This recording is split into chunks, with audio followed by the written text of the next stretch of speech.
दोस्तों नमस्कार। Colonel Ajay CEO Ajay astro money group first global astro finance digital channel से आपसे मुखातिब होता हूँ। आज 23 अगस्त सन 2023। दोस्तों, मसालों पर देश का पहला अग्रणी चैनल जो कि लगातार अपडेट देश दुनिया की खबर से सभी स्पाइसेस पर आपको कराता है, ताकि अग्रिम विश्लेषण और अनुसंधान भी आप तक प्रस्तुत करता है। दोस्तों, Indian system of analysis and fundamental analysis के संयुक्त प्रयासों से हम ये आपको अग्रिम विश्लेषण प्रस्तुत करते हैं। दोस्तों, याद कीजिएगा, हल्दी, जीरा, सौंफ, अजवाइन एवं छोटी बड़ी इलायची पर हमारा अग्रिम विश्लेषण जो कि अक्षत सत्य साबित हुए। दोस्तों, आज के एपिसोड में हम काली मिर्च के ऊपर बात करेंगे, इंडोनेशिया, वियतनाम और भारतीय काली मिर्च के बारे में। इससे पहले दिल्ली के मसाला के ड्राई फ्रूट्स और स्पाइस मार्केट के ऊपर हम लोग चर्चा कर लेते हैं। सबसे पहले दिल्ली के अंदर जो ड्राई फ्रूट सूखे मेवे के भाव, काजू 180 नंबर 1175 से 1250, 210 नंबर 975 से 1050 और 240 नंबर 820 से 870 के भाव हैं। 320 नंबर 720 से 770 है। 2 टुकड़ा 630 से 675, 4 टुकड़ा 570 से 620। मखाना राजभोग 555 से 565, राजभोग 5 से 600, 650 से 690 और आर के गोल्ड 640 के भाव बताए जा रहे हैं। छुआरा 15,000 से 26,000, लाल और रंगकट 17,000 से 27,000। किशमिश 185 से 240, इंडियन मेक और कंधारी 450 से 700 के भाव हैं। बादाम गिरी रेगुलर 640 से 650 के भाव बताए जा रहे हैं। लौंग मेडास्कर 1980 से 1020 के भाव बताए जा रहे हैं। काली मिर्च 685 से 715 के भाव हैं। लाल मिर्च 334 नंबर 2350 से 26,500, 341 नंबर 23,500 से 26,000। फुलकट खमम 29,000 से 32,500, गुंटूर 29,000 से 32,500, तेजा खमम 25,000 से 27,000, फटकी 17,000 से 18,000 के भाव हैं। जावित्री 1600 से 1900, जायफल 590 से 620, अजवाइन जावरा 18,500 से 20,000, करनूल 20,500 से 23,500 और जामनगर 23,000 से 25,500 के भाव हैं। तो दोस्तों, ये थे दिल्ली के कुछ मसाला व ड्राई फ्रूट्स बाज़ार। अब जानिए काली मिर्च के ऊपर आगे की जानकारी।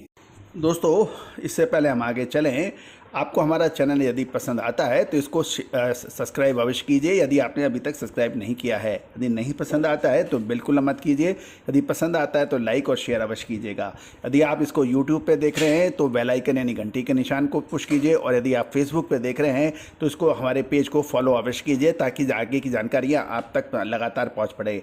दोस्तों, सूखे के हालातों के बीच प्रमुख भारतीय बाज़ारों में काली मिर्च की कीमतों में थोड़ी तेज़ी देखी गई, जबकि ग्लोबल स्तर पर स्थिति बिल्कुल मिश्रित बनी हुई है। लंबे समय तक सूखे की स्थिति के बाद भारत के केरल और कर्नाटक राज्यों में घरेलू काली मिर्च की कीमतों में बढ़ोतरी देखी गई। 4 से 5 दिनों के अंदर शांति के बाद इन राज्यों में प्रमुख बाज़ारों में कीमतों में अब मजबूती देखने को मिली है।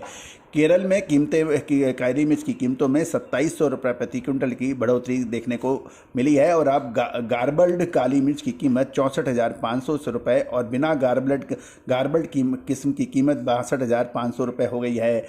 दोस्तों, कर्नाटक के प्रमुख बाजार अर्थात चिकमंगलुर और कुशल नगर में 2600 रुपये से 2800 रुपये प्रति क्विंटल के दायरे में काली मिर्च की तेज़ी दर्ज हुई है। कीमतों में ये वृद्धि जुलाई के मध्य से में देखी जा सकती है, जिसका कारण केरल के प्राथमिक काली मिर्च के उत्पादन क्षेत्रों में औसत से कम बरसात है।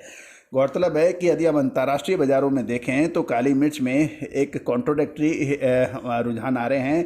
वियतनाम में घरेलू बाज़ार में कीमतें वर्तमान में VND 68,000 और 71,000 रुपये प्रति किलोग्राम के बीच बताई गई है। VND 500 से 1,000 रुपये की गिरावट को दर्शा रहा है, जो कि बेहतर फसल के परिणामों पे आधारित है। वियतनाम को देखें तो मौसम की अनुकूल परिस्थितियों के कारण अच्छी फसल की संभावना के कारण कई क्षेत्रों में काली मिर्च की कीमतों में गिरावट आने के समाचार आ रहे हैं। Vietnam spice and paper association VSPA ने चालू सीजन के लिए काली मिर्च का उत्पादन लगभग 2 लाख टन होने का अनुमान लगाते हुए साल दर साल 9.3% वृद्धि का अनुमान लगाया है। इंडोनेशिया के ऊपर बात करें तो काली मिर्च के ऊपर जब बात करें और हम इंडोनेशिया की आपको बात नहीं करें तो ये संभव नहीं है, क्योंकि वियतनाम और इंडोनेशिया काली मिर्च का प्रमुख उत्पादक राष्ट्रों में से आते हैं। इंडोनेशिया पर ध्यान केंद्रित करते हुए इंडोनेशिया ने अपनी फसल के चरम यानी अच्छी फसल की बात की है, लेकिन ये दृष्टिकोण इतना होपफुल नज़र नहीं आ रहा है। बाजार विश्लेषक प्रतिकूल फसल स्थितियों के कारण काली मिर्च के उत्पादन में भारी गिरावट की भी बात कर रहे हैं। गौरतलब है कि अंतर्राष्ट्रीय बाजार में फ्री ऑन बोर्ड की कीमतें बिल्कुल स्थिर बनी हुई है, हालांकि इंडोनेशिया के भाव निचले स्तर पर हैं। दोस्तों, अब ये एक महत्वपूर्ण ये रहेगा कि वियतनाम के अंदर लगभग 9 से 9.25% की काली मिर्च के उत्पादन में वृद्धि, और इंडोनेशिया के अंदर विरोधाभास आ रहा है कि एक तरफ कुछ विश्लेषक इंडोनेशिया में फसल खराब बता रहे हैं और दूसरी ओर सरकार वहाँ पे आशावादी है। तो ये कॉन्ट्रोडिक्शन चल रहा है, लेकिन काली मिर्च के भाव भारतीय बाज़ारों में कुछ बढ़त दर्ज हुई है। दोस्तों, काली मिर्च, लाल मिर्च, छोटी बड़ी इलायची के अतिरिक्त हल्दी, अजवाइन, सौंफ, इन सभी की विशेष रिपोर्ट जारी हो चुकी है। दोस्तों, याद रखिए कि हल्दी पर हमने आपको दिसंबर 2022 और फरवरी 2023 में अग्रिम विश्लेषण देते हुए कहा था इस बार हल्दी शानदार तेज़ी दिखाएगी। 60 रुपये की हल्दी 160 रुपये देखी गई। साथ साथ सौंफ, जीरा, धनिये ने भी शानदार तेज़ी दर्ज हुई। धनिये के ऊपर याद कीजिए, लगभग 2-3 महीने पहले लगभग सभी मार्केट विशेषज्ञ यही बता रहे थे कि मध्य प्रदेश, राजस्थान और गुजरात की फसल 1.5 से 2 गुनी है और धनिये के दामों में लगातार बड़ी गिरावट हुई थी। हमने सबसे पहले आपको अग्रिम अनुमान देते हुए कहा था कि जो मई जून के अंदर धनिये की एक्सपोर्ट अच्छी होगी, और धनिये की एक्सपोर्ट लगभग 3 गुना से अधिक हुई और उसका नतीजन धनिये के अंदर शानदार तेज़ी दर्ज हुई। दोस्तों, अब आगे वाले 1 से 2 महीने धनिया, जीरा, लाल मिर्च, काली मिर्च के साथ साथ हल्दी, अजवाइन, सौंफ इसके अंदर महत्वपूर्ण मूव आ सकते हैं। क्या वो तेज़ी के होंगे या मंदी के?